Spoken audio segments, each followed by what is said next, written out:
In a world where authenticity trumps tradition and genuine impact outshines hollow pageantry, we're witnessing a fascinating tale of two paths.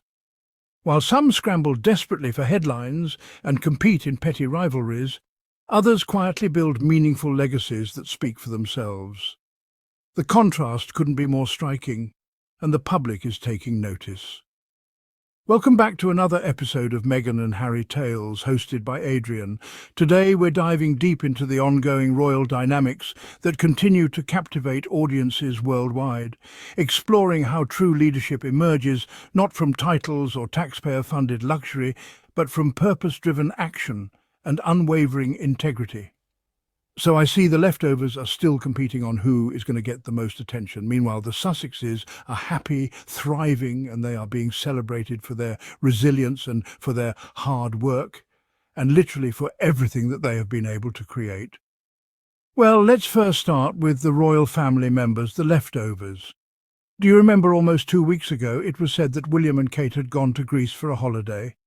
They were cruising on a $450 million yacht. That is a lot of money. And well, of course, William and Kate hid that story. They didn't want people to know. It was only after a few days that the Greece media started to report on that story. And I also think that Buckingham Palace decided to brief the media about this because who would know that William and Kate came in through a private jet? Of course, only Buckingham Palace, and they wanted the Waleses to be humiliated, to be dragged, and that is exactly what they got. So the UK media were at first very silent about that story, and then, when the criticisms became too much, is when they talked about it, even putting it on the front page of the Daily Mail. But they downplayed the price of that yacht, saying that it was only $45 million, when in real sense it was like $450 million. The story about William and Kate being in Greece for vacation was only talked about by the UK media, but I didn't hear them actually criticising them. The only people who are criticising are the UK public, the people who foot the bill for these people, the ones who pay the taxes that are being used by these royal family members to go on all of these vacations. Anyway, as we all know, Charles and Camilla also love attention, right? And they saw the way William and Kate weren't criticised by the UK media, so it seems like they also decided to do exactly the same thing, but downplaying the price of their yacht too. So, according to royal experts, Camilla has enjoyed a luxury holiday around Greece on a £30 million super yacht owned by a billionaire. And you can see that Camilla was over there on the yacht. This photo seems so staged to me. It doesn't seem like it was just natural that she wasn't waiting for the cameras to turn to her direction. And remember, for William and Kate, we didn't have any photos from the trip, but for Camilla, we do have a photo. And then you can see that they stated the price at £30 million. Now, whether this is true or not, you can just tell that there's something that is going on between Kensington Palace and Buckingham Palace. Maybe Camilla decided to do all of this in order for people to say, "Oh, look, but at least she is enjoying herself on a yacht that is a little bit cheaper than William and Kate's $450 million yacht." For where your treasure is, there your heart will be also. Matthew 6:21. So Camilla knows how to play this game, trust me, and she's been doing this ever since Diana was alive. And she still continues to do this even to Diana's own children. So I think this is about PR, trying to make herself look like she is the better option because she'd take something cheaper compared to the Waleses. And she's also trying to compete with William and Kate, showing them that, see, I can also go on vacation, I can also do this, and be able to be on the front pages of the papers. And well, guess what? She was also put on the front page of the Mirror. So yeah, for these people, it's just about competition. I can't see it any other way. And remember, this woman went to the same location where William and Kate had gone to Greece. So you can't just tell me that she planned it with them. Of course not. And there's obviously been some kind of rivalry going on between William and Camilla. There seems to be a lot of briefings back and forth. And I believe this was also Camilla showing William that look who is in charge here. Anyway, while they are competing on the other side of the world, we have Harry and Meghan thriving, and people even appreciating them for the fact that they have been able to come so far. I've seen a couple of viral tweets, and most of them have been positive about Harry and Meghan. So one was by Candace Holmes, who said, "No royal payroll, no palace protection, and still Harry and Meghan outshine the entire institution." That's not scandal, that's star power. The monarchy clings to tradition, the Sussexes are evolution. Wow. Indeed, the Sussexes are the evolution, while the royal family are just clinging on to tradition. Therefore, if anyone is in Christ, the new creation has come, the old has gone, the new is here. 2 Corinthians 5:17. Look, Harry and Meghan aren't doing or aren't even seen as much nowadays. But you'll still see the UK media talking about them on a daily basis while ignoring their royals who are seen on yachts. But no one seems to be giving them attention. But the Sussexes, who are living in California, minding their own business, are the ones who are being talked about every single time. Remember, they don't have money coming to them from the taxpayer money, from the taxpayers, and also no one is paying for their bills. They do that by themselves, also their security and whatnot, yet they still maintain the spotlight. Incredible. Their star power is never going to fade, honestly.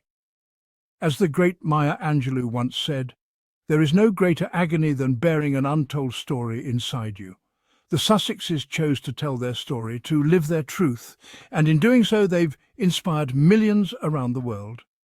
I saw a couple of people agreeing with this. For example, one person said, precisely, on any given day you'd never know the King, Camilla, Charles, William or Kate Middleton ever exist. The other day I had a royal expert get excited because Meghan opened a bottle of wine. Imagine that. The obsession with Harry and Meghan is palpable. Yeah, on a normal day you won't even know that there are actually other royals that are living in the UK. You just think that Harry and Meghan, who moved away to the US, are the only royals in that family. And then someone else commented, the monarchy clings to tradition. The Sussexes are the evolution, so true. And the monarchy knows it. Long may the Sussexes keep succeeding. Yeah, long may they keep succeeding. And obviously the monarchy knows everything about these people. They know how Harry and Meghan are better than them in every other way.